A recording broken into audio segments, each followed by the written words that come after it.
సభకు నమస్కారం. మరి ఈరోజు తెలుగు ప్రజల మనోభావాలని, తెలుగు ప్రజల గౌరవాన్ని పెంచుతూ మరి భావితరాల భవిష్యత్ కోసం ఈరోజు ఏదైతే రాష్ట్రం కోసం అమరజీవులైన పొట్టి శ్రీరాములు గారి 125వ జయంతి కార్యక్రమానికి 58 రోజులు నిరాహార దీక్ష 58 అడుగుల పొట్టి శ్రీరాములు గారి విగ్రహావిష్కారానికి విచ్చేసిన మన రాష్ట్ర ముఖ్యమంత్రి చంద్రబాబు నాయుడు గారికి, అదేవిధంగా మన డిప్యూటీ సీఎం పవన్ కళ్యాణ్ గారికి, రాష్ట్ర బీజేపీ అధ్యక్షులు మాధవ్ గారికి, మరి యువగల మదనేత ఈ పొట్టి శ్రీరాములు గారి విగ్రహ ఆవిష్కరణానికి స్ఫూర్తిదాత మరి మన నారా లోకేష్ బాబు గారికి, కేంద్ర మంత్రివర్యులకు, అదేవిధంగా వేదికపైన ఉన్న నా సహచర మంత్రులకు, శాసనసభ్యులకు మరి అమరజీవి పొట్టి శ్రీరాములు గారి ట్రస్ట్ వారికి, ఇక్కడ విచ్చేసిన తెలుగు ప్రజలందరికీ శిరస్సు వంచి ధన్యవాదాలు తెలియజేస్తున్నాం. ఏదైతే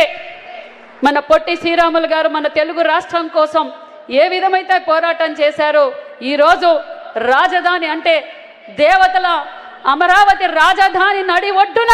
ఈరోజు భావితరాల స్ఫూర్తిగా ఈరోజు మరి 58 అడుగుల పొట్టి శ్రీరాములు గారి విగ్రహ ఆవిష్కరణ అంటే అది మన ముఖ్యమంత్రి గారికి మన రాష్ట్రం పైన, మన భావితరాల పైన ఉన్న నిబద్ధత, నిజాయితీ అన్న విషయాన్ని మీకు తెలియజేస్తున్నాం. ఈరోజు రాజధాని నిర్మాణం అంటే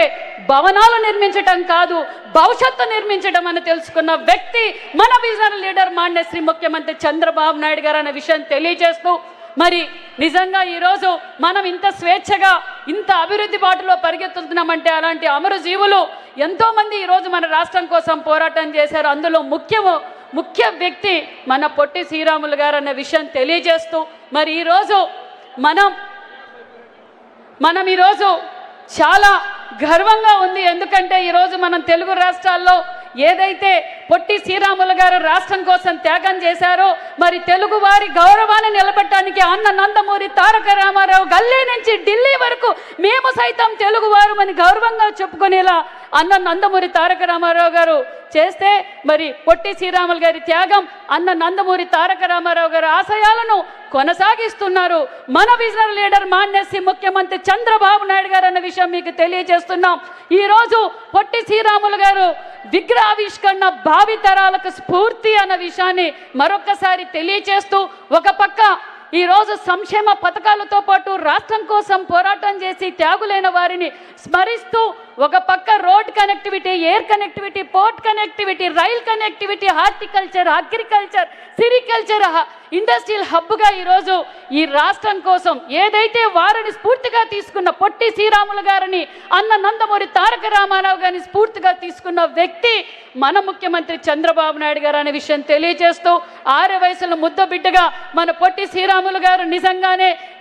మరి పొట్టి శ్రీరాములు గారి ట్రస్ట్ సభ్యులకు, అందుకు సహకరించిన తెలుగు రాష్ట్ర ప్రజలందరికీ శిరస్సు వంచి ధన్యవాదాలు తెలియజేస్తున్నాం. ఎందుకంటే అతి తక్కువ కాలంలోనే మరి విగ్రహ ఆవిష్కరణకు సహకరించటం, వారందరూ స్వచ్ఛందంగా వచ్చి ఇది ఏర్పాటు చేయడం నిజంగా ఇది చంద్రబాబు నాయుడు గారి విజన్. ఎందుకంటే చంద్రబాబు నాయుడు గారే ఈ విగ్రహం ఏర్పాటు చేయగలరు, కానీ అందరూ పార్టిసిపేషన్ ఉండాలి, అందరికీ బాధ్యత ఉండాలి అనే విషయంతోనే మరి ఈరోజు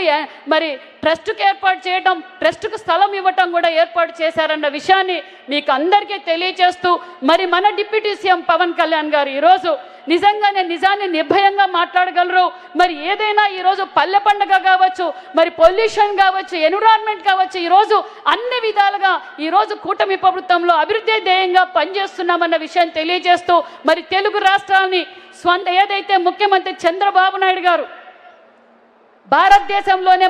మన ఆంధ్రప్రదేశ్ అగ్రగామిగా ఉండాలి, మన ఆంధ్రప్రదేశ్ స్వర్ణాంధ్రప్రదేశ్గా మారాలంటే మరి ఇలాంటి గొప్ప వ్యక్తులను ఎప్పటికప్పుడు మనం స్మృతిస్తూ వారి ఆశయాలను కొనసాగిస్తూ ఉండాలన్న ఉద్దేశంతో ఈ అహర్నిశలు కూటమి ప్రభుత్వం పనిచేస్తుందన్న విషయం తెలియజేస్తూ, మరొక్కసారి నాకు కూడా ఈ అవకాశం కల్పించిన మీ అందరికీ ప్రత్యేకమైన ధన్యవాదాలు తెలియజేసుకుంటూ, జోహార్ పొట్టి శ్రీరాములు గారు, జోహార్ పొట్టి శ్రీరాములు గారు. ధన్యవాదాలు మేడం. ఎన్నో